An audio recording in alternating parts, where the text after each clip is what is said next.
another edition of Talking Parish League. I'm your host, Leroy John Baptist, and it is indeed a pleasure to be in your company, to be in your presence again as we bring you another edition of our show, Talking Parish League.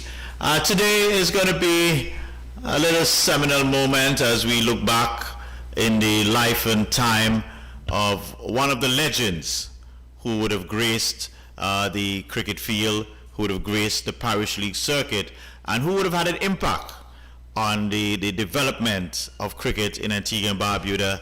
And we speak of the legend, Stanford Hardy James. And so today we're going to be just reminiscing a bit on the life of Mr. James, and we will be speaking with his son, Kofi James, who I believe will be joining us out of St. Kitts. So we will get to that shortly. So today will be a seminal moment as we reminisce on the life and time of Hardy James. But before we go any further, let us recognize our platinum sponsor, ACB Caribbean. Simple, smarter banking. For 43 years, well, now 44 years coming on too. They've been in partnership with the Parish League circuit, and for that we are eternally grateful. So for all of your banking and financial needs, be sure to make it ACB Caribbean your number one financial banking institution. Brands for less. Everything you need, you can get it right there. Carol and her team, they are so helpful. You just walk in, you just let them know what your idea is, what you're looking for. They will sort you out without any hesitation. So be sure to check Brands for Less. They are located right next to opposite the old Deluxe Cinema there, and to the west of the Zachariah complex, Zachariah building there. So be sure to check Carol and her team, whether it be for men clothing, children, female, appliances, shoes, slippers, clothing, whatever it is you need, you can get it right there. If Carol doesn't have it, she will get it for you. So I'm telling you, the number one store in Antigua, anything you want, go to Brands for Less. Carol and her team, they will take good care of you. Seco Pharmacy. For all of your medicinal and pharmaceutical needs, it's Seco Pharmacy. They're your one-stop shop. You know, you need to get all of your vitamins, all your nutrients. You go right there at Seco Pharmacy. Let them know that you heard this on the Talking Parish League show, and they will take good care of you. So Seco Pharmacy, they're located on the corner of High and Temple Street. So go visit them right now.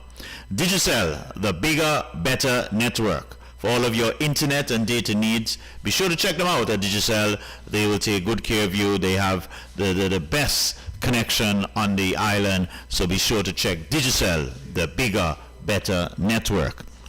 Plumbing and Electrical Limited, PEL, with a wide assortment of plumbing and electrical fittings, whether your needs are wholesale or retail, just check them there at Plumbing and Electrical Limited. They have it in quantity, they have the quality, everything to meet your needs. It's Plumbing Electrical Limited, and they border just the Potters and Herberts community there. You go right there to the left, to the east I should say, and you will see that sign, mark PEL, Plumbing Electrical Limited. Alright, just some housekeeping matters. I want to just big up my good buddy there in the UK, Jack Snuddy. That's Taddy partner. He's really very amused when Taddy gives his comment, and he listens to Taddy quite intensely. So Jack, I know it might be a little bit chilly up there in England, but we're sending some warm sunshine right here from Antigua up to you. Lillian in Dominica, she might be locked on. Lillian, good to have you. We have some silent listeners to Taddy. You know, they will meet me on the street and say, boy, I listen to y'all show every day, every time, you know, but they don't come in. But we just want to tell them that we do appreciate them coming in. And before I go any further, I want to remember Garfield, give me the last name again, Budskin. Brown. Garfield Brown, yes. When we did our accolades for over the new year, we didn't remember to mention Garfield. You know, you see the product, but there's always somebody behind the product, doing the hard work. And Garfield is like our little technical support there. And so we want to big up Garfield and really say thanks for all of your commitment and dedication in making the Parish League network a success story to be told. And Taddy, let me just bring you in now. I mean, we have come on this show, we have done a few of these type of shows where we look back at the life and times of some of the legends that would have gone on. And I must give you credit, Taddy. The good thing is, we have had the opportunity to have some of these same guys on the show before to share their experience and to, just to give them their accolade. And, it's good to see that we were able to, we had Hardy right here. Remember Hardy sitting right here, and, it was saying, oh, he don't fear nobody. He's a fearless warrior, and said how many teams he play for, and, he was ready to go again. I know, and, it was really a sad moment when you heard of the passing of the great one. But Taddy, we just got to keep recognizing those who would have made their contribution. We just don't know when, none of us know when our time will be, but we just got to keep recognizing and give the kudos to those who make it all possible. Good afternoon, Taddy. Welcome again. Good afternoon to the viewing audience again, John. I'm so glad you got there, to be honest, because like you just said, John, this is what it's all about. I mean? Remember the guys who made sports in Antigua possible for the younger ones. Because people think, well, hey, you come from nowhere. They know the kind of things they used to go through. Like I was speaking to the secretary of football so I remember when over us guys who go recreation, go play football on Sundays, this is one of us jump fences and John. So they didn't want us in there. So you want to play, you want to be in a big field where you have to earn it, good enough to get there. But hey, if you have an opportunity to go in there and play, if you feel good. John, when I played my first match recreation, I never forget it. So I got to school against somebody, boy, and John, I tell myself, it's so hot, sun be in the field, man. You're constantly practicing afternoon, because of the match start early, So John, I said, wow, the sun hot, man, boy. But it's the experience, John. And like I mentioned Garfield a while ago, Garfield very instrumental behind this network. He's the key man behind the network, very, very key. Man. He's going to be back here sometime shy to John. His father passed a couple of weeks ago, over a week ago. Okay. So he's going to be back here. He was here just for a funeral, coming back in for another one for his father. Wow. Sometime soon. Then, by next week, Saturday, he should be back here. So. Okay. And Parish Network will carry the funeral live, Right. And in saying that, something happened special with Parish yesterday too, Because we had a funeral yesterday that we supposed to carry, but we did carry from New Job, so Mac. Right. He was here too. He came on the show, Isaac IT, Yes. So Mark and me decided, we didn't know about Hardy when we planned this thing. And Hardy's funeral was so quick, you know what I mean? So we didn't get in time to plan that, so we could do something about that. But we had a plan for Tino. And Mark said to me, I said, Mark, we have to carry Tino, but what can we do about it? And Mark said to me, look, we can carry Tino's funeral on YouTube and carry the show for Flipper Show. And the other network. Network, you know what I mean? But what happens, Mark pulled off from work yesterday, he in Marlon, when I get to him, I said, Mark, so how did he go? So he said, well, look, man, we consider two activities at the same time.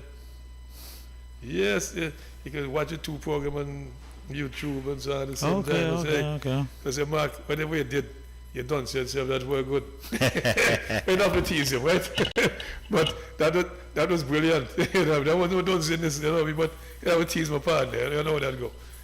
So I tell the funeral, it was great, man. You didn't have the turnout that would have been if you had planned it for a couple of weeks. Right. But for the short notice, you had quite about 200 people there, which was real good, you know what I mean? So I was saying to you, I must go to the other part now, John. Well, today my sister's birthday, and my aunt's husband's birthday. Then Monday was my granddaughter's birthday. But yesterday was my friend's birthday. And he's trying to come on the show. He was a good cricketer, scored at the ones, but when I started to check it out, most of you all scored in America. My friend Ralph Boyd, trying to say he was a big cricketer, he's so good, and I tried to ask better as a guy, but nobody knows about him up there particularly, but he said, most of you scores in America, so we try to come out. I want to bring him in, like, you want to grind him. You know that good, John, I want to get after him, But I tell you, John, man, like I said, John, when we started the show, John, we didn't think, we didn't know it will evolve into something like this. Right. Like I tell you yesterday, a couple nights ago, my friend called me from America, and some guys from Empire who played for Empire when Empire started for 6 years ago. Two of them come here for cricket. And they wanted to play football and cricket for Empire. Very good too. The guy named Dexter Warner. And the guy that put in a proposal for having him on the show.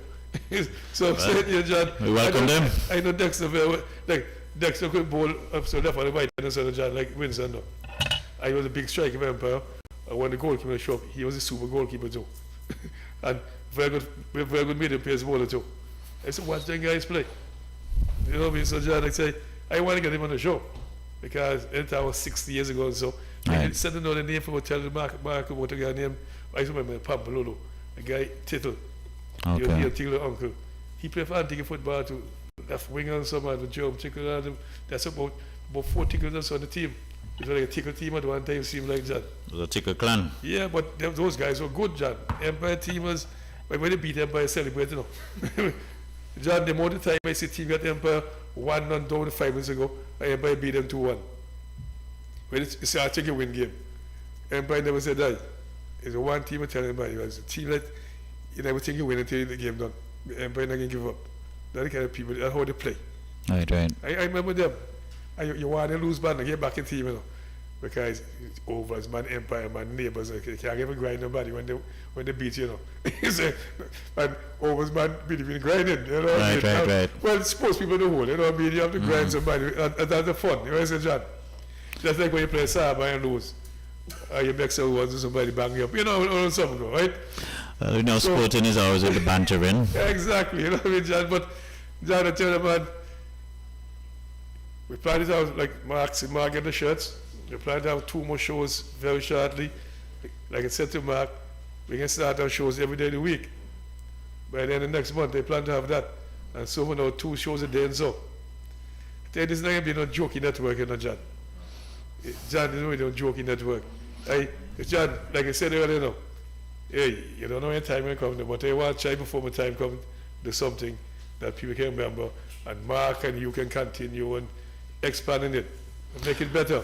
I tell you, you've done a rather excellent job thus far. I can remember our first walk to the Animal Nature Park, and when I compare it to where we are today, it's really leap and bound. And so I personally want to commend you, and also Mark. I know he has done quite a lot of labor in the backyard trying to get this thing up and running. But Taddy, maybe another time we'll have a show and really just, you know, talk about the whole plans and the projection for the network, the Parish League network, and really just put our program out there and hope that we can also attract some sponsors, you know, guys. Yes, you know, everything has a little cost to it, and you know, if you can contribute towards this venture, because again, you know, one of the things that we have strived to do is to really just a lot of things that maybe never got the mention, the merit. We try to bring it front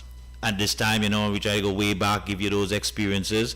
But we'll get into that. We have also in-house studio. We have in-house guests. In-house guests.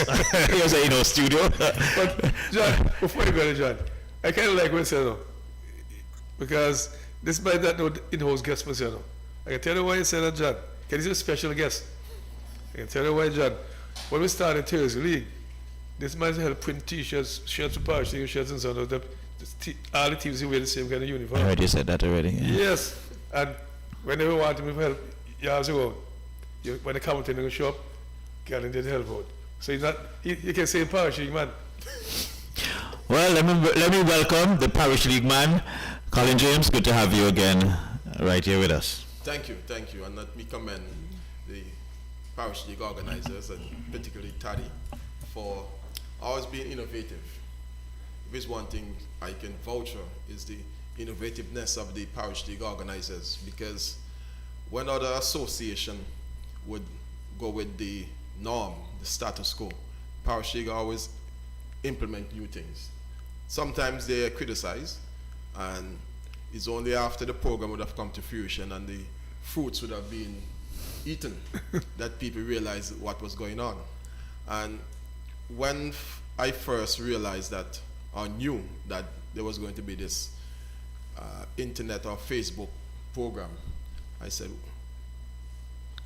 well, how come maybe another association or two, maybe sport association, never looked at this during the pandemic to update, keep their membership abreast as to what is going on.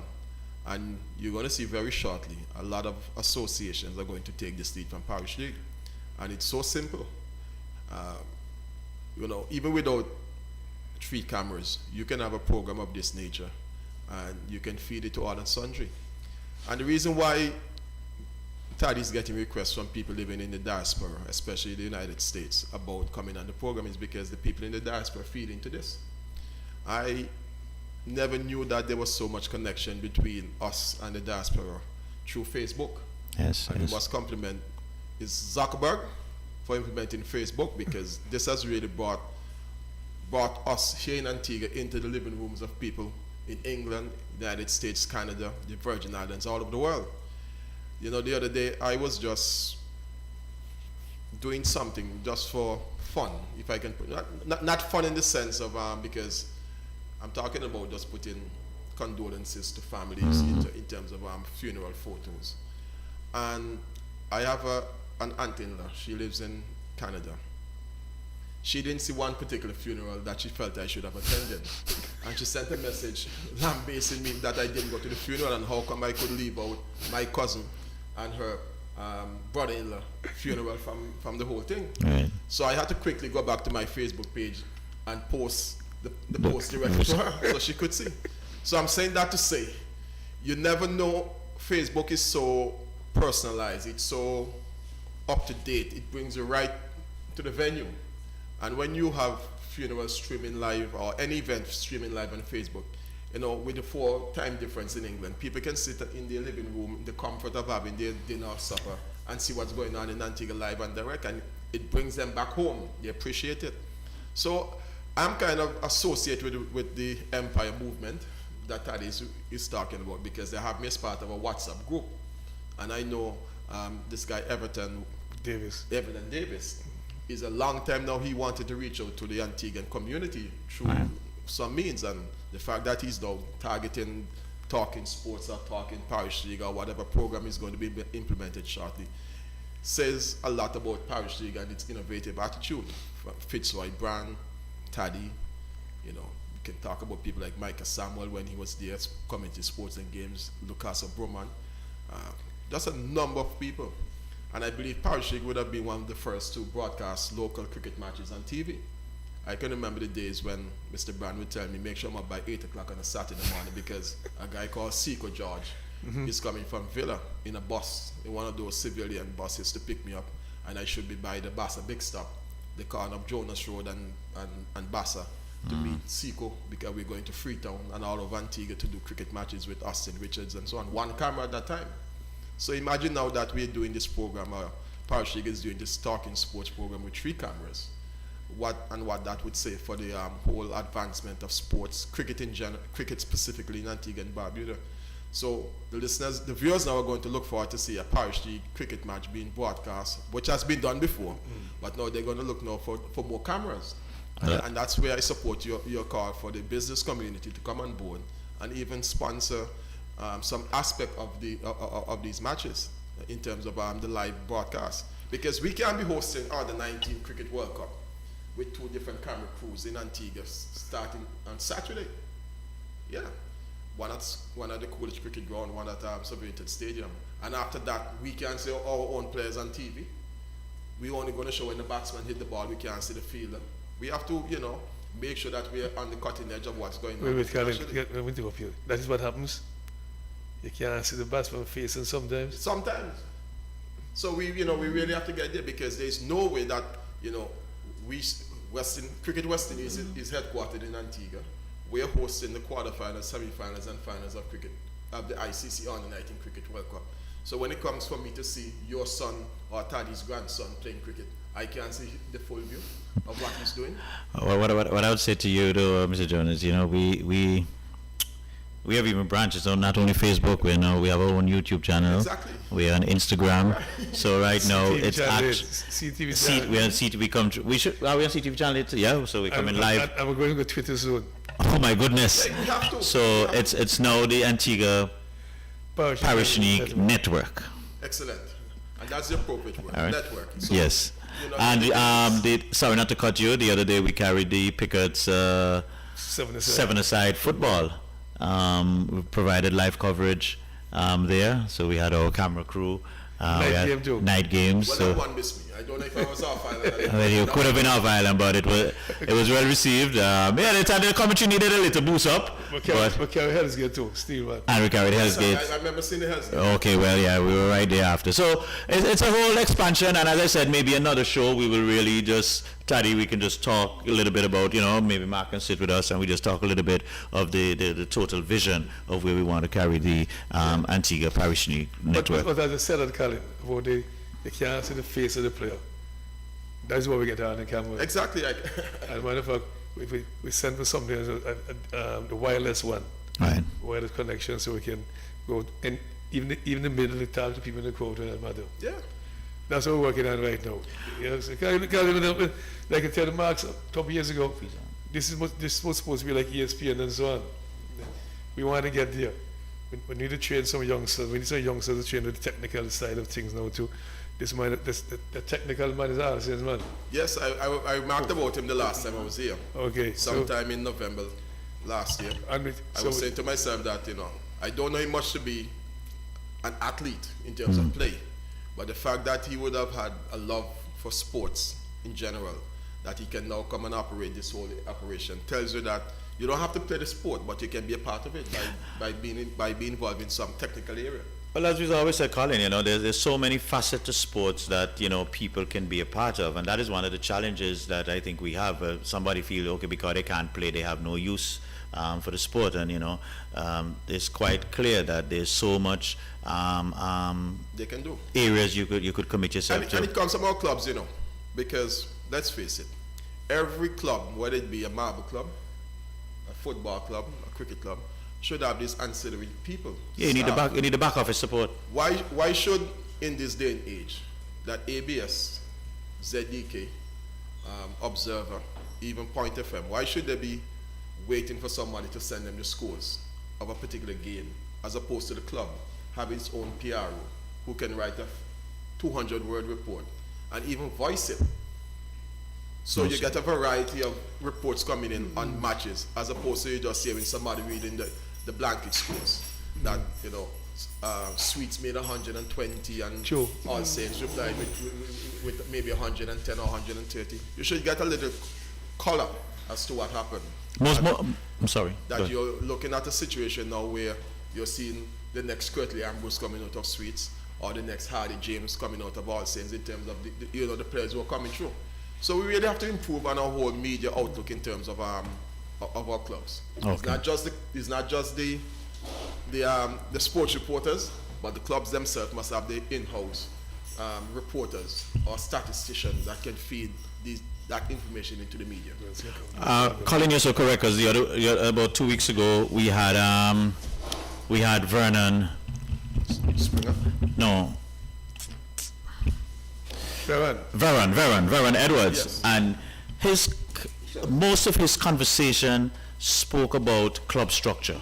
Most of his conversation was about club structure, and so it is very critical, very important, as you said, that the clubs understand the role that they play in the whole development of the sporting discipline. I think too often we just look at one particular facet to do it, but we have to realize it's an inclusive approach, and so we need everybody to play their role.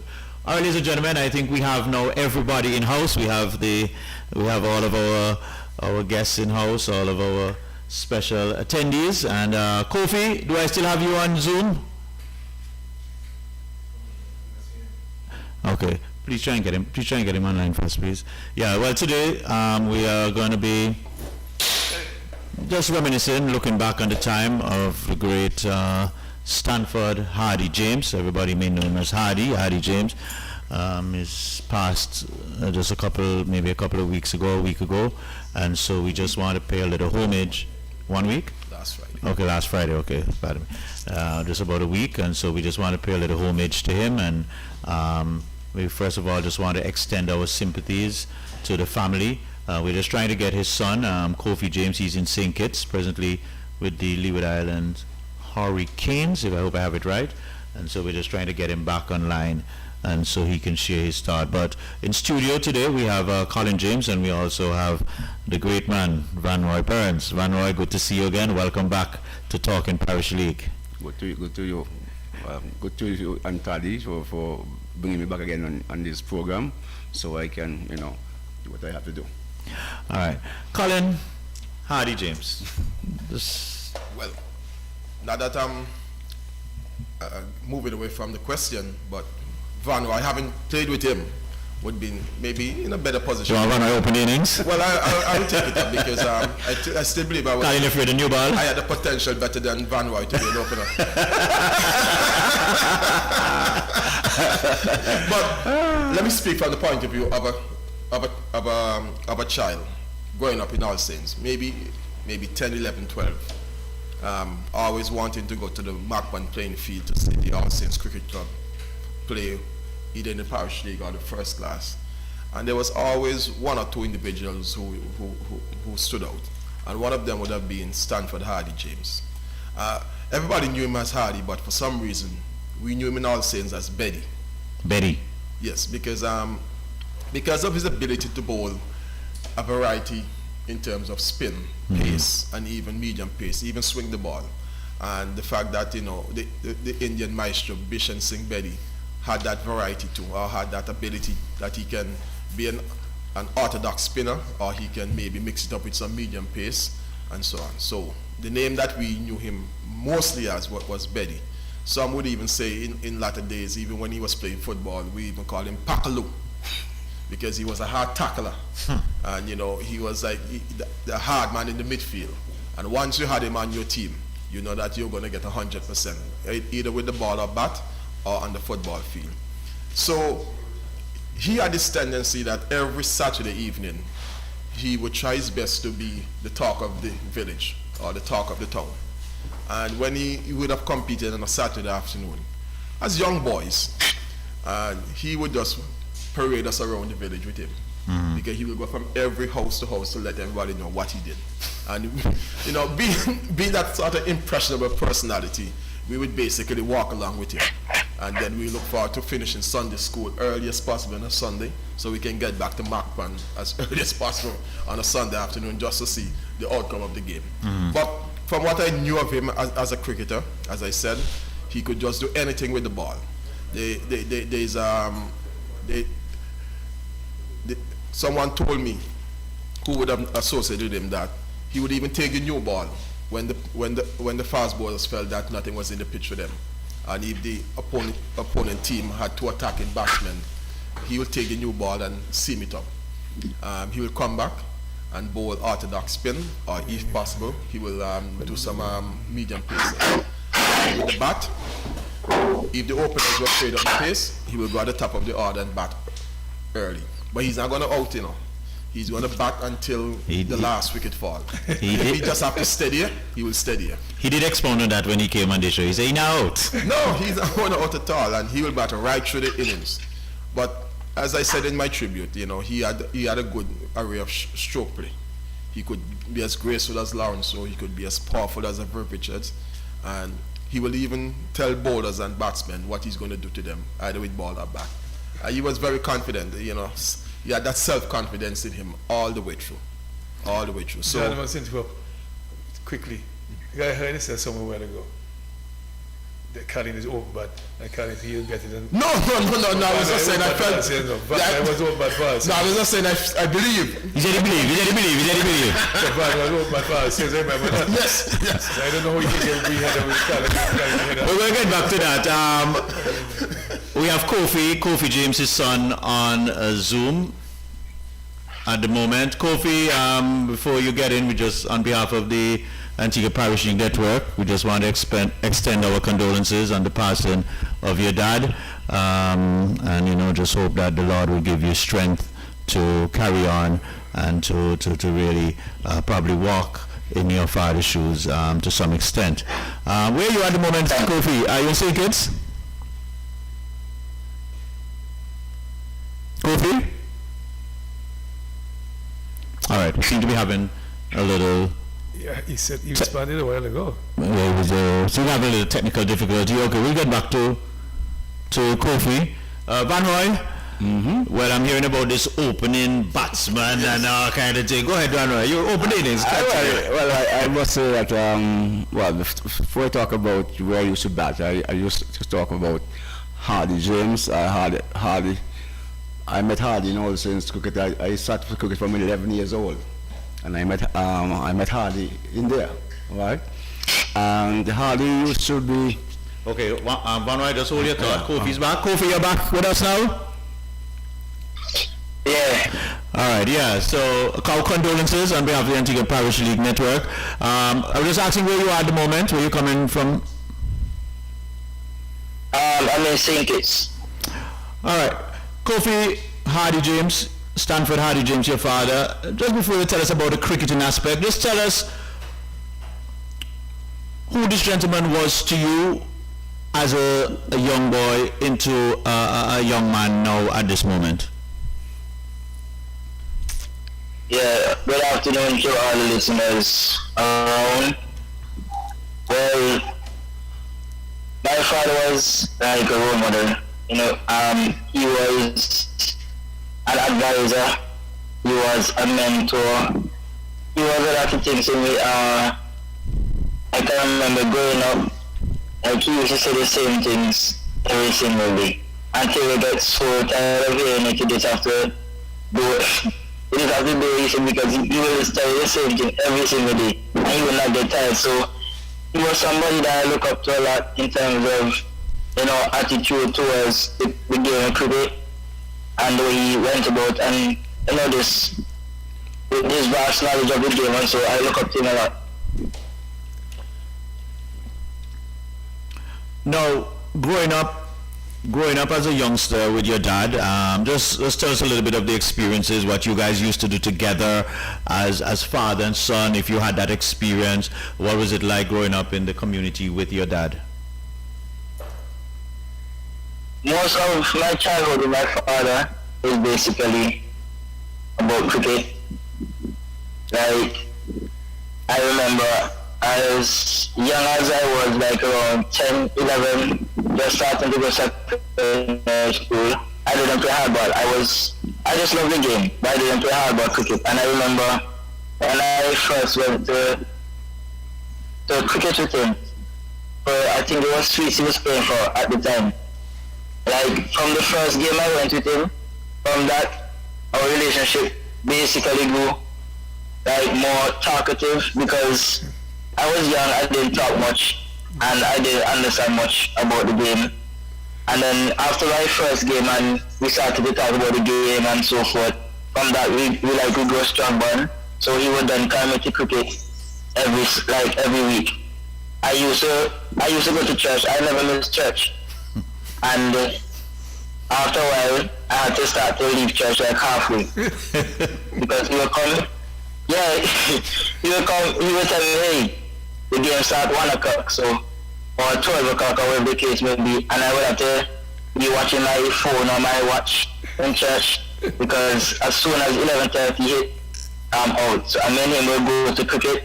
Sometimes we even walk, because my church is like around Buckley's, and we used to play for Sweets. So he will come, and me and him will take our time and walk over to Sweets, and we will reach the game early and sit down and talk and so forth. Our relationship over the past few years has been like great and strong. Like, I can depend on him for almost anything. As long as, even though he doesn't have it, he will make ends meet and try to get it whatever it may be. And he used to, I wouldn't say talk to me about cricket, and I wouldn't say curse, but it's kind of in between. When they do good, but then they still didn't do good enough, and he's talking, but he's still cursing. We we had a lot of those conversations when he's calling me. So that's basically most of the time that we spend is mostly about cricket. You know, I was a good kid, so he didn't have to speak much about that behavior and stuff. I remember yesterday, I was telling you, Kofi, I remember Lenny Hewlett was telling me, he remembered you from a small boy. He was coaching football and went just cricket field, and after practice, how do you have your bowling for hours and so on? And he said, boy, this little boy have a couple. Yeah. Yeah, he was. Yeah, sometimes I would just be in the next to my dad, and trust me, that's why I'm the way I am with cricket, because you know I have a tendency to just, if I'm training with somebody one-on-one, I will bowl them for hours, and sometimes they will ask me if I don't want to bat, and they just ask me where I get the attitude from. But when I do check back, my dad used to do that a lot with me. Sometimes we just be in the nets, and he would just bowl me for hours, like 2 hours, 2.5 hours, 3 hours, just bowl me. Spin, pace, and I know sometimes the talking was a bit again, I had to just listen.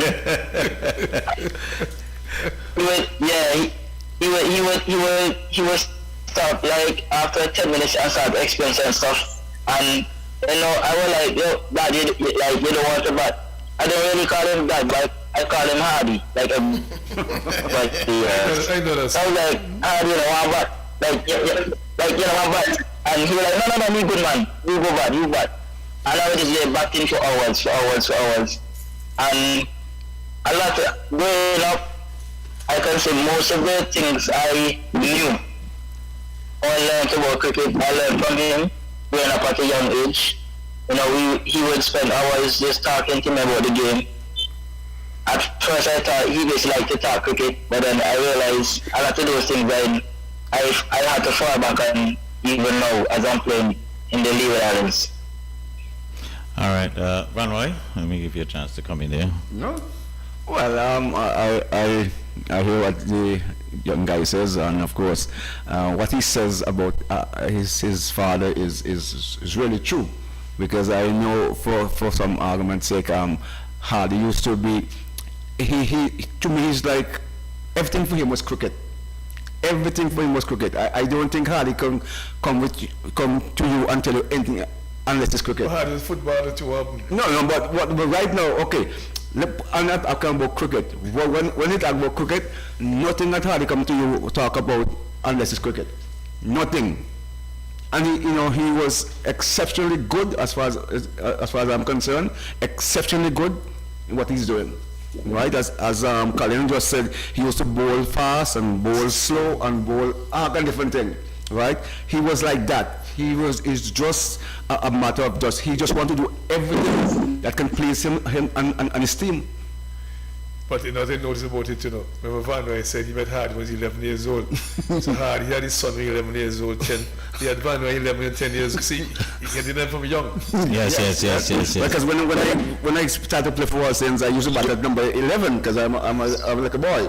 And Hardy used to tell me, this boy, look, Burns, Burns, you better go open and open and you might look good, And he keep telling me that for longest while, and I keep saying, look, why good does I open, man? But at one time I decided, well, I'm going to do that, and I opened Osman for a number of years, and it's because of Hardy.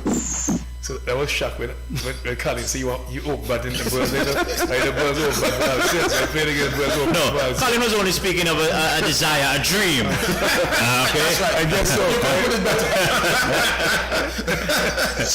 so. Yeah, no, Colin, you spoke about Hardy in, the community. What was his influence, you would say, in the community? Very huge, very, very huge. He would have been chief responsible for a lot of youngsters in terms of my age group, playing whether it be cricket or football. And as I said in my tribute yesterday, he even encouraged youngsters to play netball. Not only the girls or the ladies, but boys and men too. Mm-hmm. He did some volleyball, because what a lot of people don't realize, even those of us who live in Alston, is that sports complex at Macpan was for basketball, netball, volleyball, and tennis. Burns will tell you his refereeing colleague, Telford Thomas, was one of the first persons I saw with a tennis racket, because Telford lived 2 houses from me in Bassett growing up. So I used to see Telford in his white shorts, tennis shoes and socks, and a racket going to Mark 1 to play tennis. That was my first impression of tennis, apart from hearing it on the BBC Sports Roundup and reading about it. That people from All Saints, there's another guy that maybe Taddy might have to get on the program, but he suffered a stroke something last year. Yeah. Van Roy neighbor, Alvin York, we call him Yellow, from of the Australian batsman, Graham Yellow. He used to play good volleyball. So what I'm trying to say, outside of the cricket season in All Saints, we would go to the sports complex, and there was basketball. Sometimes basketball we would play that over at the secondary school, because that was a concrete court. But netball and even tennis. So after the cricket season, people like Hardy, James, and others would venture into other sports, and even come back now and play football during the football season. So his influence, along with like not only Van Roy and Alvin York, the Charles Brothers, and many others, even my father from a sports administration point of view, late Eustace Newton, and others, so Hardy James, he would have inspired my generation of young people, of youngsters too, to get involved in sports, whether you could play or not. And he encouraged everybody. He didn't pick out the best player and say, look, let me talk to the best player. He spoke to everybody, whether you could hold the bat, you could grip the bat properly, whether you could play a foul defensive shot, whether you could hit a 4-6. He encouraged a lot of people. So the likes of people like, should I say, Ian Shepherd and Kiwaki. Kiwaki, yeah. Although people like him, and even Joseph Thomas Barrow came from Hardy's influence, because they would always be around Hardy's home, listening to him and listening to what he's saying. So a lot of youngsters, Anthony Merrick, Bum, Well, Bum actually told me that yesterday at length. Yeah. And he speaks to hours. Yes. Bum was 2 houses away from Hardy. That's what Bum told me yesterday. Yeah. Anthony told me that yesterday. And Roxy Joseph. Yeah. So he influenced a lot of youngsters in the community. And as I said, when he was on the football field, especially when they was playing when Yorkshire was going to play against Bassett, we didn't want Hardy to play. The team was in Yorkshire? Yes. we didn't want because as we know in Betty, we didn't want him to play for Yorkshire, because we know he's going to anchor that midfield, and if Bassett score first, he's going to go forward and try to equalize. So he had that influence all over the community. And his sister said it in a tribute, that the house that he grew up in, his mother's name is Yoni, Yoni Merrick. Yeah. And it was Hardy the first. He was a James, and then he had the Merrick sibling. He has a brother in St. Thomas called Demos. Yes. He was a very good footballer. He was so good that if you saw Fabinho today, you'll think that it was him 30 years ago. You couldn't get the ball off him. He was just that technical in terms of his ability to control screen, and he couldn't get the ball off him. Then he had another brother, his correct name is Juliet, but we call him Squall. He was like the talker. He would go around. Let's talk. Yeah, you just talk. You said it Hardy. You talk with Hardy? But that is Hardy go on the field. Hardy would get on the field. Yeah, but he just talk anything he wants. Just talk. He couldn't go and play. Everybody have their role. Everybody have their role. I think his 3 sisters, Juliet, Gabriel, and I don't want to forget the name. They were netballers. Okay. They were netballers. Then he had a younger brother, Terrence. We called him Bumbo. He was a good footballer. So you can see the influence of him on all his siblings. Whether it was football, cricket, netball, he had that influence on them. I heard him when netball powers yesterday said, Hardy's a netball. I heard that yesterday. Everything in the room. And Juliet said it, attackers, okay. I don't know why they did it that way, but they had the All Saints Cricket Club. But the football and netball team were called attackers. Okay. But they were under the same management. The cricket club was called All Saints Cricket Club, and the netball, football, and even volleyball We'll call attackers. For whatever reason, I don't know. And it may be one of the things I never asked my late father, because we just accept it, that cricket is All Saints Cricket Club, netball and football in particular are attackers. and the meetings were held in Hardy's mother's house. So you see the Burns on the team. Call. Good afternoon. Welcome to Talking Parish League caller. Hey, blessed love to you guys, man. Good afternoon to you. Good afternoon, caller. That's cool. And Taddy. Yes, Kuma, yeah, yes, Kuma. And Colin and Burns. You know, they say this show is going. They say this show. We have Kofi and Zoom, Kuma. International. The only local international journalist in the world. Listen, man, they say this show is going leap and bounds, but me can't call them like that, boy. They say this is higher than the Blue Mountains right now. Listen, so I just want to take the opportunity, man, to share my sentiments, you know, on the passing of Hardy and condolences to the family. I would have extended from where I sit to Kofi and some communications with, I think it's his daughter, who would have contacted me about something. So let's just take the opportunity from where I sit on behalf of myself and the ABC to just express our sympathies to the family. And again, I want to thank Taddy and you guys for also giving me the opportunity to come on your show, because, you know, Taddy and I, you know, too many times we waiting when people pass away, give them all these flowers and for slow foot, and I can't just see the flowers. You know what I mean? We need to know about all of these guys before. Me remember when Burns used to feel like he's some kind of big bat and feel a short leg and so on. And go on like he can catch ball and so. Remember time when they kill it on the King George, you know? All of my bat. I tell you, you know, me not play them nothing. But even Taddy, this I can give you a real joke with that. Even in the latter days he played for all Saints, you know. You know, me think me will be a big bowler. Me never really be a big bowler, but me hand good bumper, you know. So boy, Taddy, they keep pushing the front foot in front of my face, straight down. I remember me train with people like LD and them and so. So I'm going to go down my pitch up too bad. Hardy come and say, Hardy, be careful with this front foot toe, you know, guys. So I'm going to come, you know. Yeah, you can't none for come, man, you know. But Taddy, boy, let me let it go, man. You have to know, how you get that from?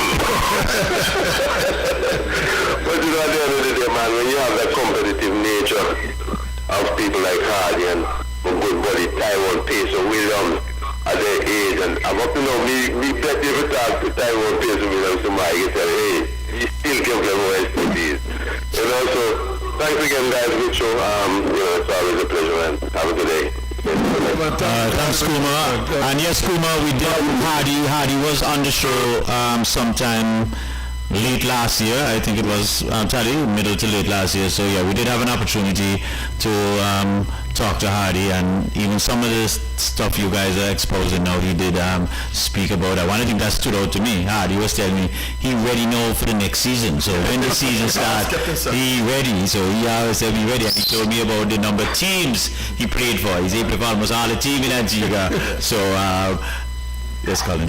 No, I just want to interject this because I don't want to forget, because there was a little side event at the funeral yesterday that I don't think most of us captured or seem to realize, and it's only after reflecting on it and I said to myself, well, there must be some connection.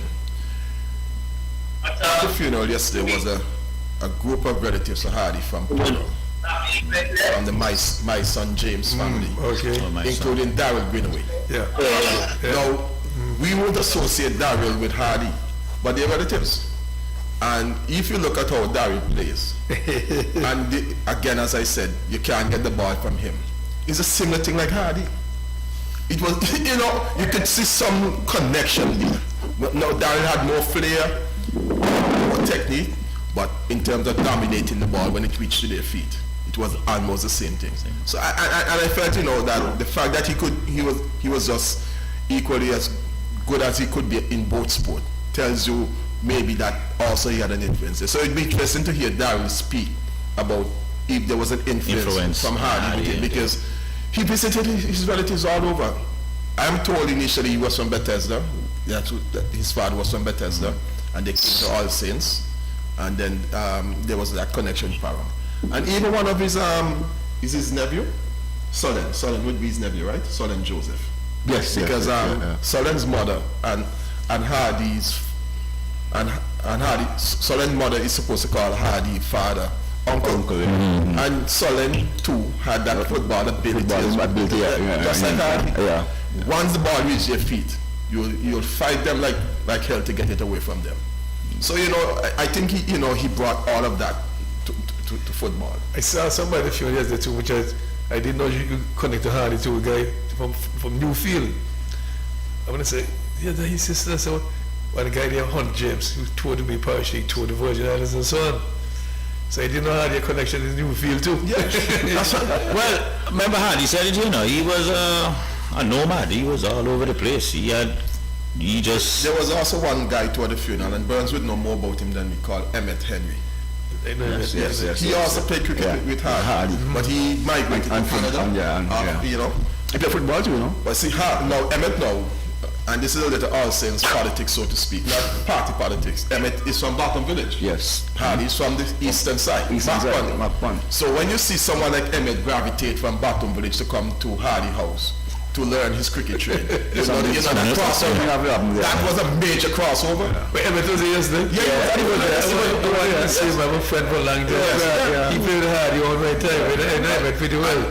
To maybe complete that connection of Hardy, you have to bring in music, because the Saints Brothers band would be not Hardy, maybe not have played in Saints Brothers, but most of the cricketers who played for the All Saints cricket team would then leave cricket practice in the evening and go and practice with Saints Brothers.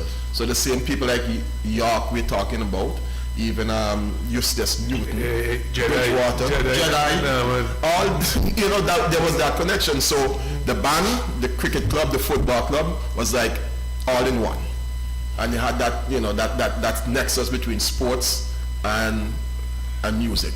And even if Hardy didn't play an instrument, well, he was a fine dancer. A very fine dancer.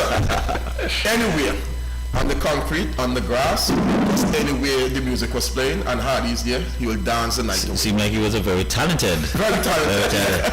But around the cricket field, what was Hardy like, You can't just say one thing about Hardy. You have to do everything. Because listen, I used to captain Hardy. I captain as for about. Oh, you captain Hardy. So Hardy teaching the game. You say I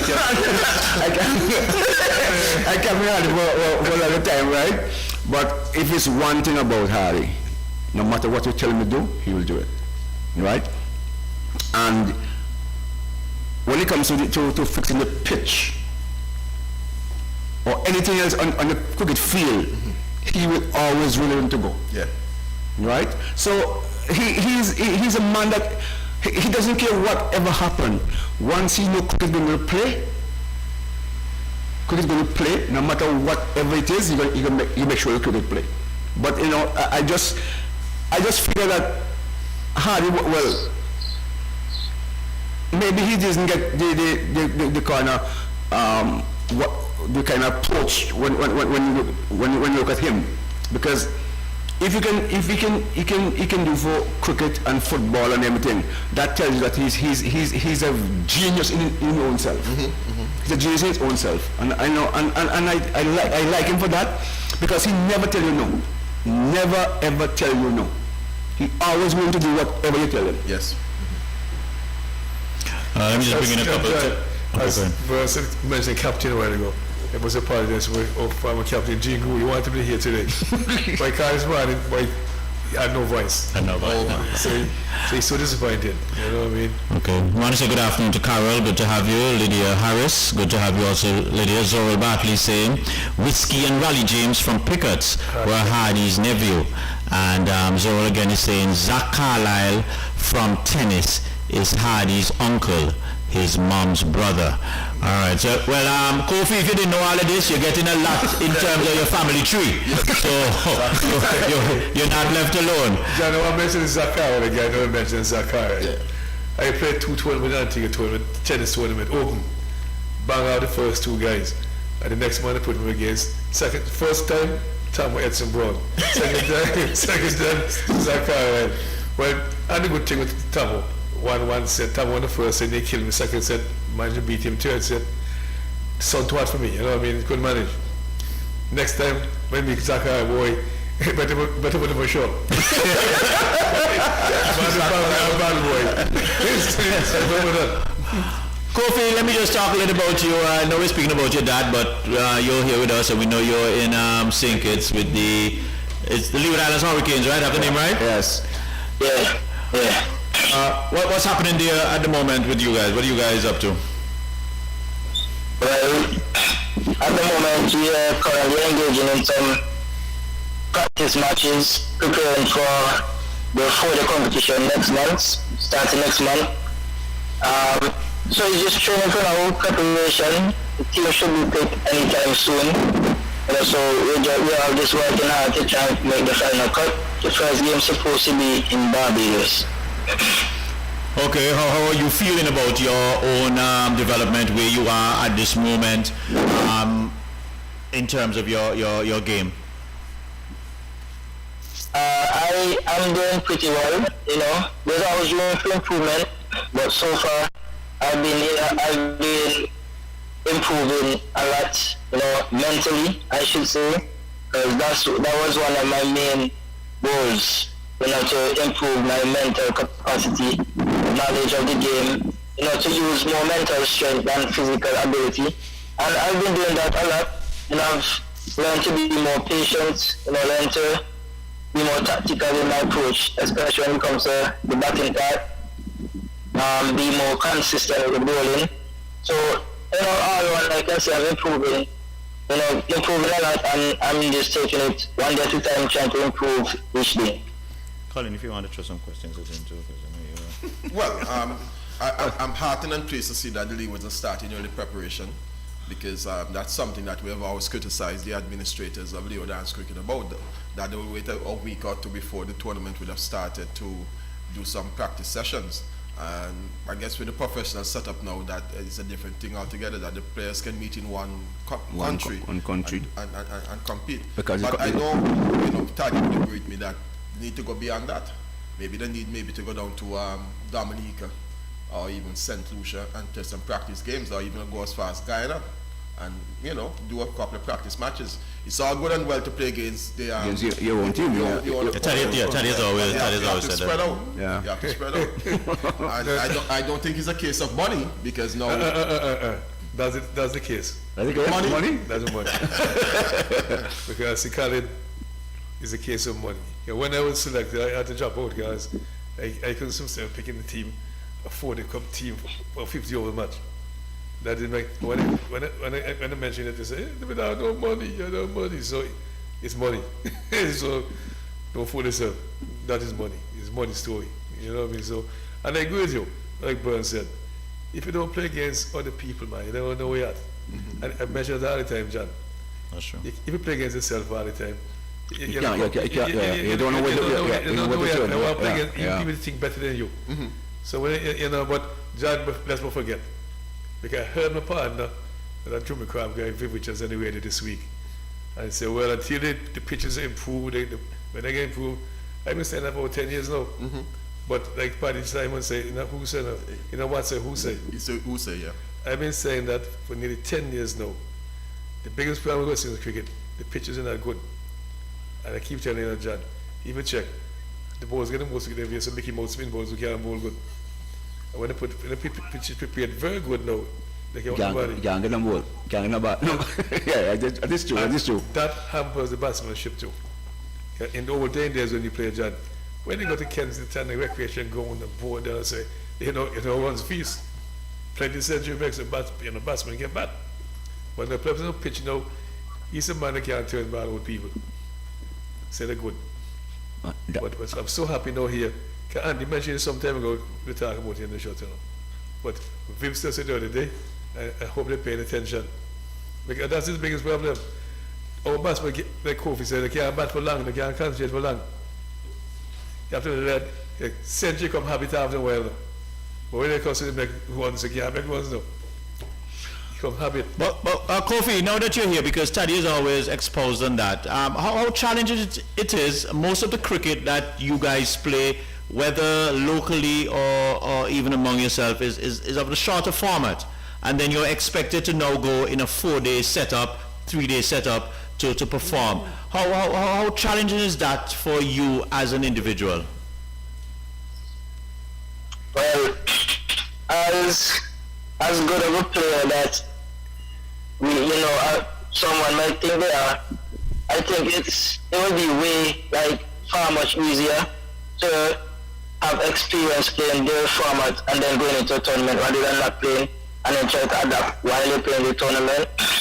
So for me, I'm a person that I talk straightforward, we should be playing more 3D, and we should find some way to play 3D, but that's not my jurisdiction. That's based on that people decide. So I'm just playing the cricket and enjoying the cricket and trying to adapt as quick as possible. It's not easy to not playing 3D competition and then or not playing enough 2D or 3D and then playing 4D. But that's what training is for. When you go into the practice as an individual, you're not playing, so you go and you try as much as possible to learn as much as you can in practice, but as long as you can in practice, because you know that you're not playing any 3D competition. So instead of criticizing the board or whoever that's in authority, you go and do what you're supposed to do, and you will get results. It's a coffee. I want to disagree with you, I tell you why. But when I played with 4, the cricket we played, you leave it as a tournament. But I tell you something, when you play this one, the thing, right? It becomes habit that was running out. You do something rash. But when you play 4 the game, when you bat first, you try to bat for a day and a half and day and 2/3, you bat not to get out. But our batsman now, we West Indies team, he didn't play test match, they came about 50 overs. If West Indies team scored 200. Okay, Taddy. Let me come in just a bit. So I agree to that point. You need experience playing the 4-day, but also I think a big factor that comes into play is development, because if from a young age our coaches and our mentors, our whoever individual coaches, if you have a personal coach, sometimes the way how we get trained can be a big factor too, because when I first went to Liberty, for example, we played all short form of the game. But as a youngster going into a team, the coaches, Kenneth Benjamin, Polo, and even the captain, Cornwall, and the senior boys, they always tell us, hey, you're young, you don't have to put it 6 years or so. What you need to do is bat long. If you better lose, you better lose. You bat long, try bat all overs. And that way, the youngsters in the team, we didn't have to rush our game. We didn't feel like the overs are running out, because we now had the responsibility to just bat. To just bat as long as possible without fear of how many balls we bat, how long we bat. And as a youth growing up, to me that's very good. That helped me a lot to bat long. So now I'm bigger, I'm stronger. I have the ability to hit sixes, to advance down the crease and hit boundaries. That comes into play. We're 6 years now, Kofi. Them baby 6. I'm harder than them, Hey, trust me, man. One thing now, what you need to pull up a stadium. Hey, Kofi, that's good that encourages all to bat long. That was my policy in combined school. Yeah. I don't care what I man. Bat not to get old. Learn to bat. When you're young, He really helped us as youngsters in the team, and I feel going forward, like the next generation of cricketers should be able to get that kind of confidence from their coaches to, hey, bat long, no matter how many balls you bat, just bat. Because we know we are short at cricket, and we can't just say we are short at cricket. We as the coaches have to do something, because the coaches don't sanction tournaments, but you as a coach can influence the players to bat long and spend time in the crease. And eventually you will get results. But as you say, having a tournament would be even better. But if you don't have one, as the players and the coaches, we have to take responsibility to some extent. I agree with the coach, but Kofi, give me 1 minute, please. Be sure you don't watch them 50-year-old match West Indies are the 19 playing up. And the big team that they can't bat 50 overs now. Yeah, man. They can't bat 50 overs, John. 40 years old to bat them 45. They can't bat the 50 overs. Why the big man So not I bat them? don't know what those coaches are telling them. Well, the big one about them, never mind that. But why not bat them? Young man, Colin, 50 overs. You are a part somewhat of administration. You know, how do we get more longer version of the game played locally? Well, I guess some money for that case, some money is not the problem. Say that, Mr. It starts from the school program, you know, because I can remember, you know, at secondary school that when you saw a game between All Saints Secondary and St. Joe's Academy or even Grammar But shall we go there now? We can get in the car. it's 2 days those games last, you know, going right down until 5 o'clock the last day, you know. When you come to All Saints Secondary and they bat first, it's a study say they want bat for a day and a half, or bat for the 1 day, and by maybe the first of the second day, declare and put you in and out you twice. So that is where that attitude comes from. It comes from that early initiation, Adaptation. right? Before you reach 16, 17. So by the time you reach those ages, 16, 17, you're well into it. That's why Burns told you he started at 11 and he had to back from 11 John, to 1. give me one quick one, John. I want to put him on one last word in. Yes, at the funeral, I mentioned to my good friend Bob Anti-Merrick that Mark Charles is doing the funeral at New Winchops. Say, who Mark Charles that? The kind of a fast ball guy. He was kind of nippy, you know. But when he played it, he says, how does Bammy Boy play this? On that note, guys, we're going to take a little break. We're going to take a little break for a good cause. I will be back after the top. But, I'll get to that. I know my facts about West Indies and Ireland. We can't bring up on the show and trouble you. But we want to bring up our platinum sponsor, ACB Caribbean, Simply Smarter Banking, the #1 financial institution, not only in Antigua, but can we say in the Caribbean, the wider Caribbean region. So for all of your banking and financial needs, be sure to check them out there at ACB Caribbean. Zen Body and Skincare, enhancing your natural beauty. Distributor of Black Girl Sunscreen, made by women of color for people of color, a sunscreen for everyday use. Zen Body and Skincare. They are located at Ways Estate, north of the Social Security Housing Project, and you can call them at 779-4846. Blue Mountain Water, for your #1 refreshing and thirst quenching water on the island is definitely Blue Mountain Water, and you can get that from the distributors there at from the agent, Mega Distributors on American Road. Pine Hill Juice, they come in a variety of flavors and sizes, so be sure to check them out there at Hutchinson Wholesale on the Sir Sidney Walling Highway, and you can get your Pine Hill Juice right there.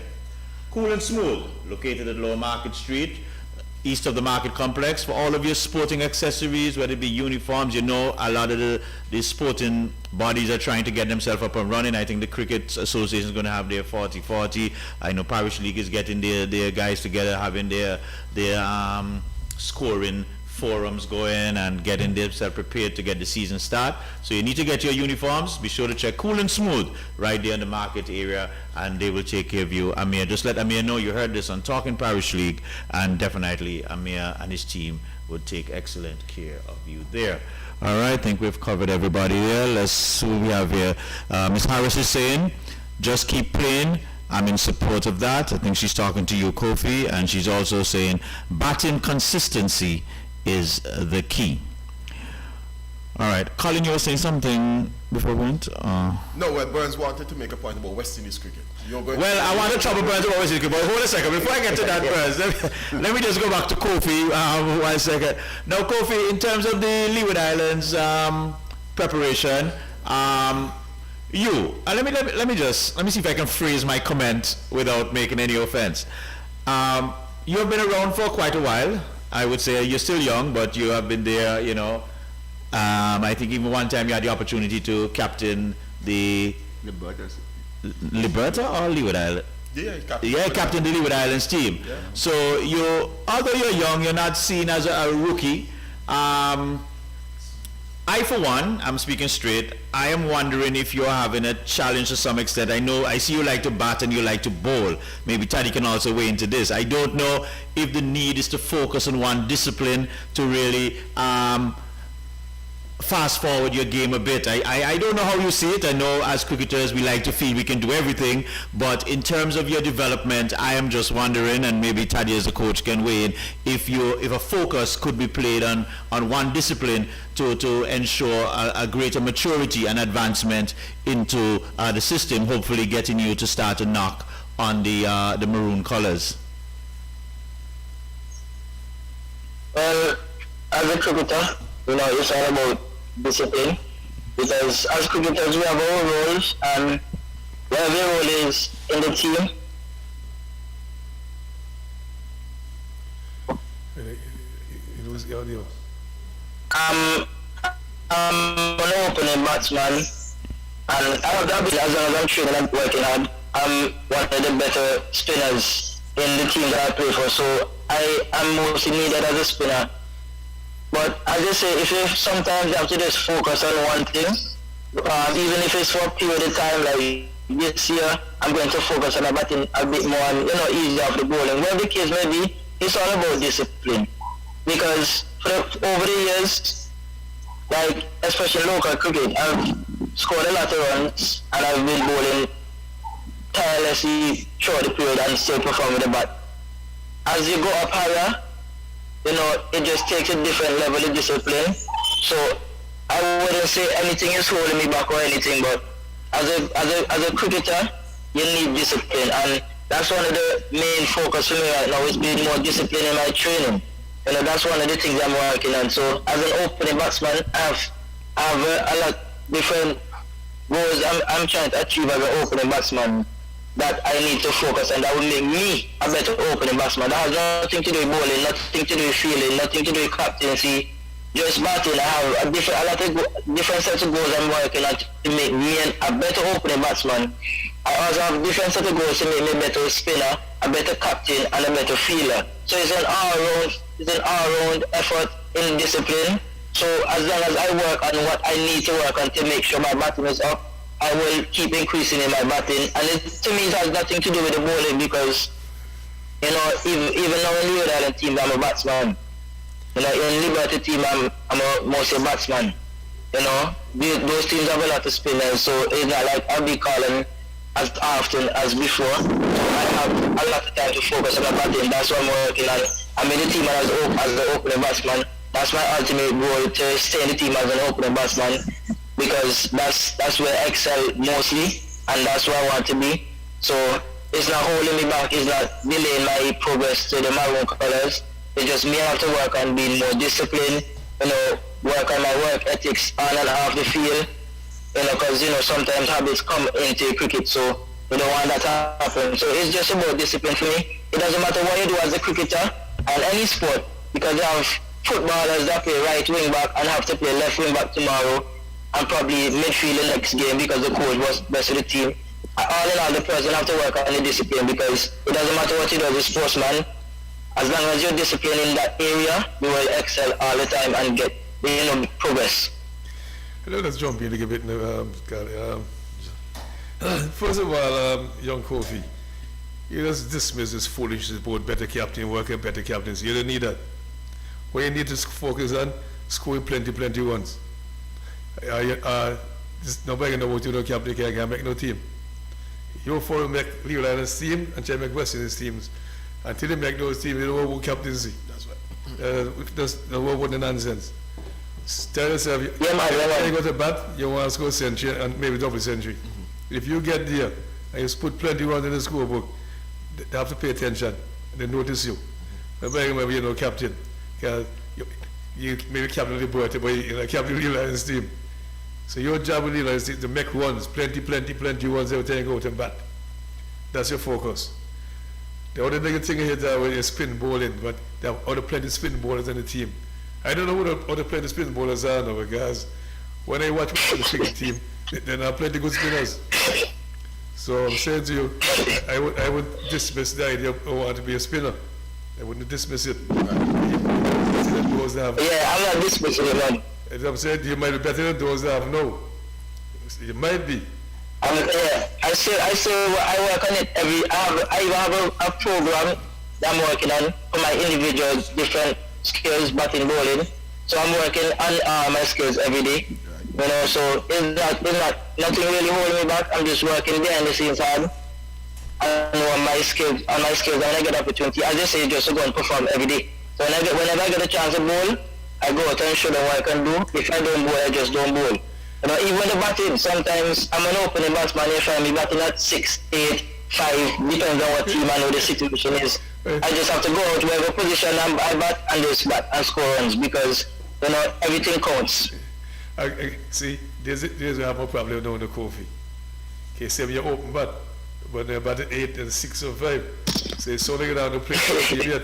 You're not in the position now. You have to solidify your position. Either going to be a number 6, even a number 5, either going to be the open bat. So, Hey, Taddy, open bat is Taddy, me open batsman. Coffee? Hey, Taddy, me open batsman, right? Right? But if the team time, I'm an opening batsman, but if I get a chance to make the team and then put me in position, well, I'm an opening batsman, but if I bat at 6, man, I'm score on still, you know. If you get a chance to play, can I refuse to play? Yeah, but Kofi, I think the biggest message, if I was in your shoes, the biggest message I would take from what Taddy would have said is that desire when you get that bat in your hand to just score these hundreds and even those 200s, because when we look at the West Indies team, who was the last player that went to the team? Solanza or whatever, with an average of 21 or 22. You understand? As I think it was Clive Lloyd who said, you can't expect him to bat any length of time because he's not going to score any runs. That is what his average predicts. So you can't go and expect that. So I think if I was you, Kofi, what I would really take from what Taddy would have said is that desire, that appetite. Every time I go out with that bat, I am trying, not a 50, but I'm trying to put a 100 on the board, and where possible I want to convert that into a double, and then you know that leads to even more possibilities as you go forward. So that's what I would take from what Taddy would have said there, Kofi. It doesn't matter the position you bat. If you get out here, batters bat. Get plenty ones. And now that we're on the topic, that's the last thing my father told me now. Like, we had a talk last week, Tuesday, and we were on the same topic, Leo Island, because I was telling him we playing some practice matches and stuff. And that's the last thing he told me, just go out there and just bat long and score runs. That's the last thing he told me. So, that's something he's been telling me all my life. That's one of the things. That's one of the things I tell you that he's saying that he doesn't get tired saying it every day. Sometimes I score 70 something not out, and he asks me if I could have scored 100. Well, so you must get a picture of what the benchmark is. That's what it is. Yeah, man. We're running a little short on time. Yeah. I can't let you come here and let you get to, you know me as have a dig you. West Indies had this series against Ireland. And Ireland put us to bed with a 2-1 whipping. Well, what is your analysis of that? I like the word analysis. What is your analysis of our performance in this series? Hard hitting, Mr. Burns. I just want to say that West Indies did not play like a team. That's one. Because if you know Ireland, well, they play Ireland in Ireland, and I think they beat the Ireland, right? Yeah. And they come down to West Indies, and it is their prerogative to return the favor to them, right?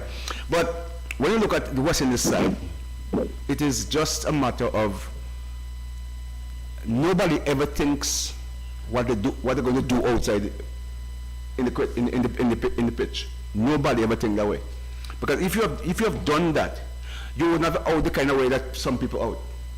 You would never think the way that some people out, right? And as Stalin said to Kofi, you got to understand that you are playing for West Indies, for West Indies, and you got to make runs. Runs is what is rather important to this thing here, right? So you can't just go and say, well, you want to hit 6 or you want to, that is not the case. I believe that West Indies president believe that all you can do in T20 and 50 over are hit 6s. It doesn't make a sense. It doesn't make no kind of sense.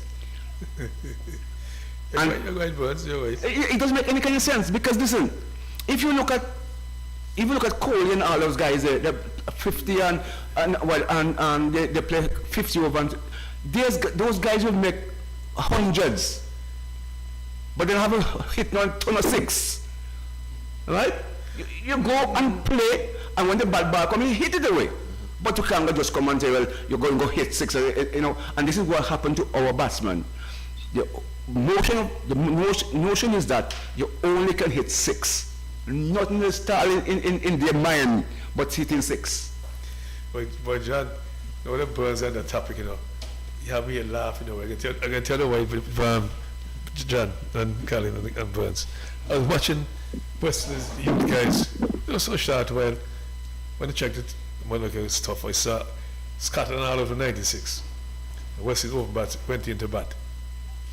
And what the third over, 4-2, whatever it is, John, I saw the guy, Paris, slug sleeves on by for 6. He's open bat. And slug sleeve 6. And they come there and say, what a great shot, beautiful shot.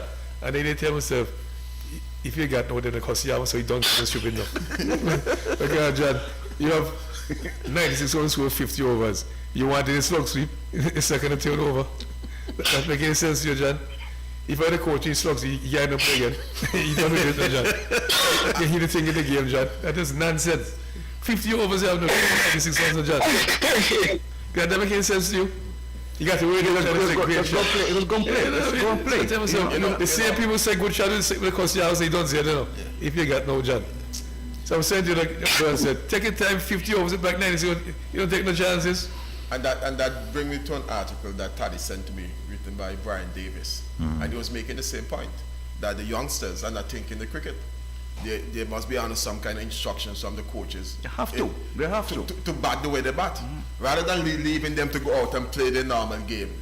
I probably the coaches tell them, get the runs quickly so we can have a good net run rate.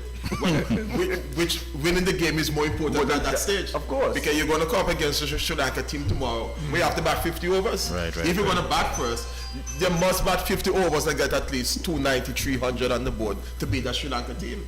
So there is where they're supposed to be, you know, getting that mentality early to bat 50 overs. 1 second, Colin. We have someone on the line. Good afternoon. Welcome to Talking Parish League. Good afternoon, guys. Good afternoon. It's Ed Lewis. Hey, Ed. What's up, Ed?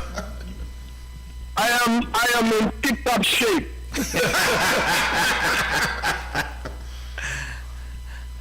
I would like to say condolences to the young fella for, you know, losing his father. The last time I spoke to his father told me that he doesn't listen. And I hope that that's not true.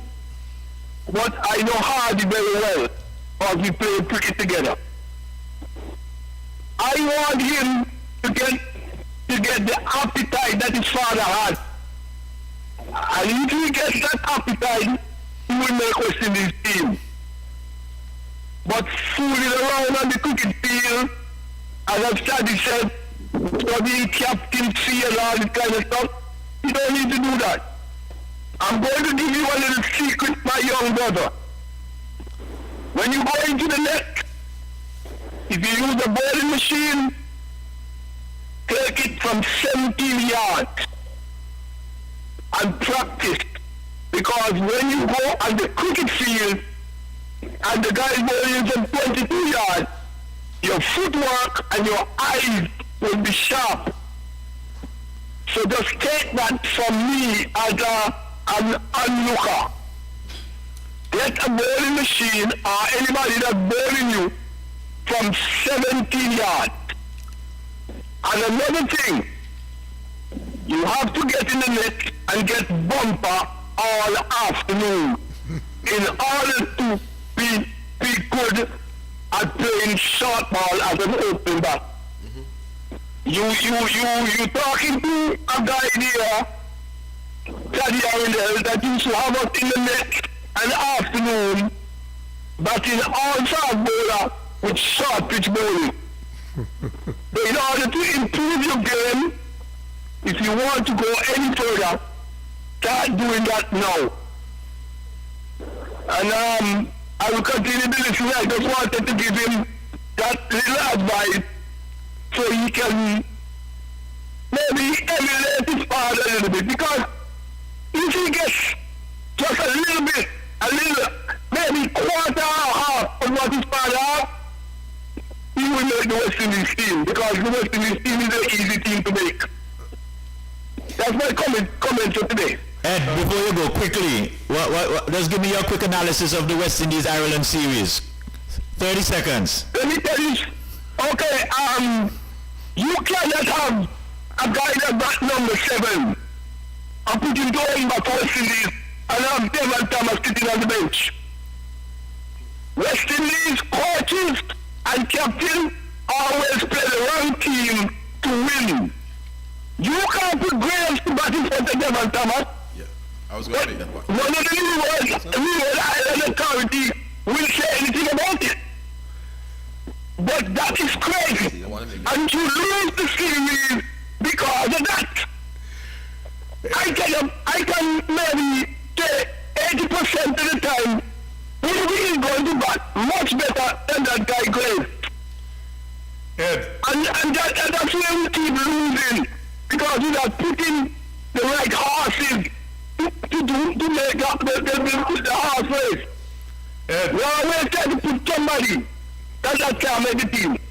Ed, I just want to interrupt you a little bit. I'm done with you now too. Because what happens, I heard him mention just now, and Leeward Islands authorities are saying things about it. What are the head authority? Right, talk here. But Teddy, the last conversation me either have was a heated one up. I mean, Teddy, for the last 30 years, West Indies do the same thing. And he's sitting down there and not saying nothing. Okay. I'll tell you something. I tell you that you put on his shoes and the tracksuit and go coach in the world because they need a coach. He knows the cricket more than all of them. And he's not doing that now. He's retired. Put on your boots, put on your track pants, and go over and coffee, Boogie, and all of them because he has more knowledge than all of them who's coaching. And you laugh at me. You say you are the president. You are the president. You're the president if you want things to go good. You knowledge of the game is better than them. Put 3 guys, Cathy, Coffee, Boogie, and somebody else, and have them in it in the evening. Give them what you have. Because if you give them what you have, the Leeward will be a much better team. He refused to take my advice. Well, on that point, Ed, Taddy, we'll have to bring Enoch on the show to let Enoch tell us how we go. Yeah, we'll go on the show. We are calling you want to say something. Ed, finish Ed, because we're gonna wrap up shortly. Yes. Okay, thanks for calling, and always good to hear your comments. Ed raised it, but I wanted to say that when you look at that West Indies limited over steam, 50 over steam, and you saw Justin Graves opening, I was asking myself, was it the same Justin Graves that came to Antigua last year around this time as a replacement player? Not a first choice player for Barbados now. He was replacing one of the Hope brothers. Yes. Either Kyle or Shai. And he's making the West Indies team when he didn't even make a half century in the Super 50. And other players like... You never know half century? No. He didn't make any runs for Barbados in the Super 50. So I'm wondering what's going on here. I don't know let's forget the team. I don't know the team. I really don't know. Well, we have a new selection panel being led by the Right Honourable Dr. Desmond Haynes, and I think Ramanish Sawan is a part of it. I'm not sure. Somebody told me this week that when Desmond Haynes was a senator or something, asked him if he was a selector. He said, "No, you have no problem that he considered his players from Barbados." That is, I heard that, yes, not just the first I heard that same statement, no. That same statement you make. Well, let's give him an opportunity. I had the same statement from somebody yesterday. I heard it, John. Yesterday. I heard it. Let us not be judgmental. But what I'm saying, and you know, what I get about West Indies selectors, when Courtney Vaughan was there, all Bajan. Pollard come, all Trinidadians. So what are they telling people? That they only their players can play? Look at the 50 over tournament, the T20 World Cup, where Hayden Walsh Jr. they have the Caribbean as the best spinners in the team. You could compare him with Fabian Allen. You could say both of them on par. Fabian Allen is injured, and Hayden Walsh Jr. can't make the 11. But a replacement player makes it in front of him. I wouldn't say which country is from. Not only make the team. From Trinidad. Hey, not only make the team. He become the first choice. First choice. If I say a person that he can't get a job. Ladies and gentlemen, we gotta wrap up yesterday's show. Give me 7 minutes, okay? So we're gonna Maybe so. Well, gentlemen, yeah, we just got a bit, off track there, but let's close off with Hardy. Today earlier on we were speaking about the contribution as made by Stanford Hardy James.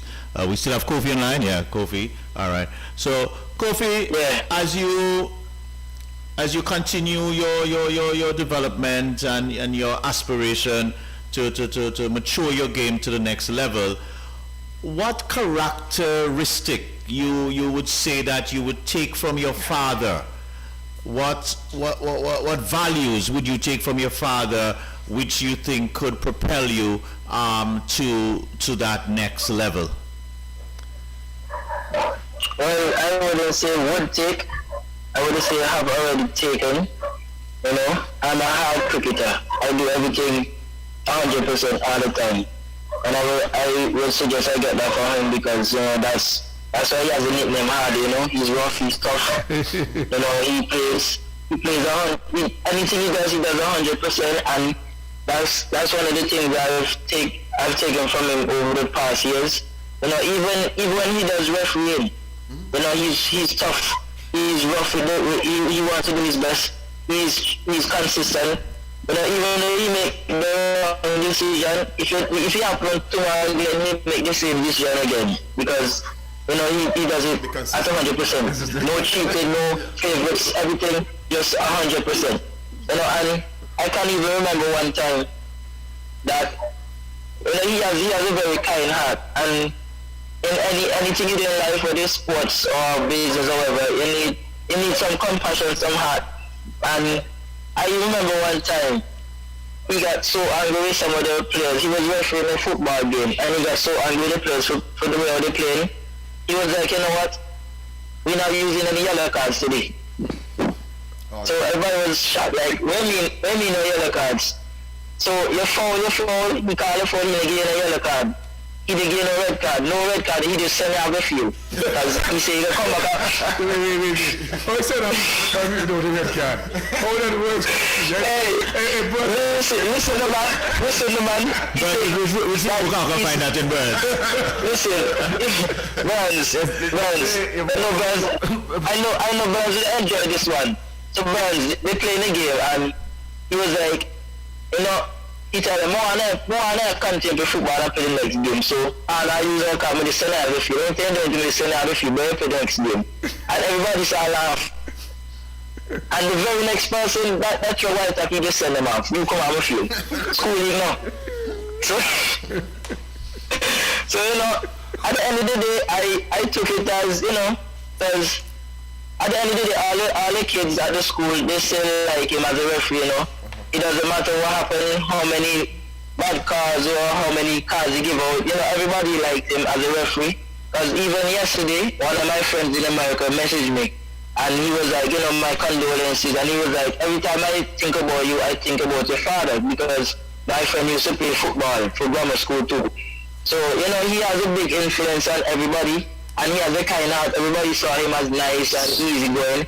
And that's another thing, I would like to emulate or take from him, being that kind person, easygoing, somebody, a person can just come and talk to you about anything, somebody can relate to, and, in all, I would say, the greatest thing I took from him is being tough, being rough, and doing everything 100%, That's just who I am. I want to win everything. I don't want to lose in anything. I don't accept losing. I don't accept failure, defeat. I come back harder next time, and anybody that owed me or beat me bowling, just so the next time I catch you, we never happen like that again. So. All right. On that note, Kofi, we're gonna have to look to wrap it up. Really good to hear your thoughts. But gentlemen, we just give you your closing remarks. Van Roy, we're gonna start with you. I just want to say, on behalf of Parish League, and of course, I just want to say to Kofi and his family that Hardy spent a good life, a very, very good life in all what he does, and I think that let's believe he's going to heaven, right? So, but whatever happened, I think that he got a good life, and of course his family should be proud of him, although he did. But I think that he has his, I think he's just that person, at Hardy. Thank you, Colin. Yes, well, since we're on the topic of Stanford Hardy James and his contribution to the sport, I would just like to say, from a point of view of All Saints and what he would have done for the community, that we should honor him. And I've already proposed publicly, through a suggestion made by King Progress, that during the next All Saints reunion, that we find some fitting way to honor him, which I think it might be coming up this December, all being well with COVID. But I think from a point of view of even immortalizing him, that we should name that stand at the Markman playing field. I'm proposing that we name the stand at the Markman playing field the Stanford Hardy James stand, because I think, we need to put his name on something that will be there forever. Fair enough. Kofi? I just want to thank my dad for all the knowledge he has poured out, all the time he spent with me in the nets, all the hard talks, and it's been very motivational. Even, as I say, even the last moments I spent with him last week, it's the same thing he's been telling me since I was small, and the same thing he told me up to the last moment. Keep doing well, bat long, don't give away wicket. And I will tell all the youths and in every sport to do the same thing. Play hard, don't give away anything easily to the opponents. Work hard for what you want and stay positive. And I know he has influenced a lot of people, and as I venture into my endeavors, I want to have the same impact and even a greater impact on a lot of other people's lives. Thank you, Kofi. Teddy? Yeah, well, like I mentioned the Kofi before, Parish League definitely would do something to Hardy's honor. Name something after him, the Parish League, you have to do something. Hardy was instrumental in Parish League. Like I said to Pace yesterday, Parish League superman, God left us, but you're the next Superman, the Pace Williams, you know what I mean? So we have to do something with Hardy. Hardy was a special guy, man, So then we played together for Antigua and all that, and everybody love Hardy. Hardy, that competitive guy, you know what I mean? He never gives up. But only one thing happened to him that was bad. Burns gave me bad coaching for football. referee business.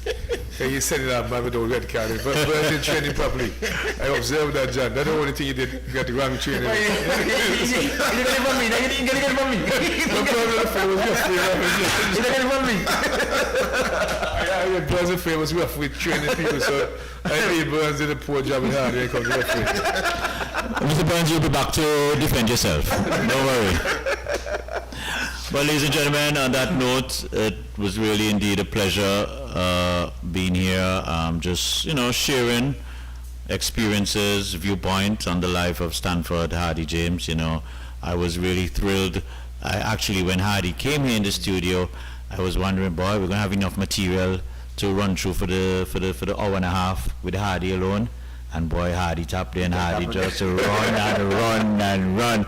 And I said, Hardy, you did well, you know. And one of the things he left with me is, you know, that competitive desire. When Hardy tell me ready, when the tournament gonna start, me ready, and you know, and then he talk about him playing with all these different teams and going all around, you know.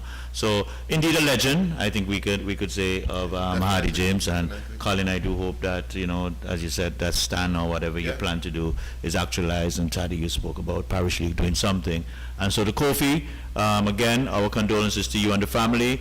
But as we know, life goes on, and I hope, you know, what you will take out of this exchange that we have had, Taddy would have spoken about to you, that appetite. Score centuries. That appetite, that must be huge. Yeah, man. It must be huge, because we want to see you really take it to the next level, you know, take it to the next level. We need to see our players start to knock on those doors and start to represent and really give us that pride and passion that we long for West Indies cricket. So for all of our texters, Calvin White, I see you just saying good afternoon. I hope you're listening all the time, but we're closing off now. But again, we want to thank all the texters, those who called in. I appreciate your comment. So on behalf of Kofi, Colin, Van Roy, and Taddy, and of course we have Auden and Mark in the background. I'm your host, Leroy John Baptist. Just encouraging everyone, please be safe, still follow all the protocols. Let's try and ride out this storm. If you can get vaccinated, go and get vaccinated, and let's just try and make it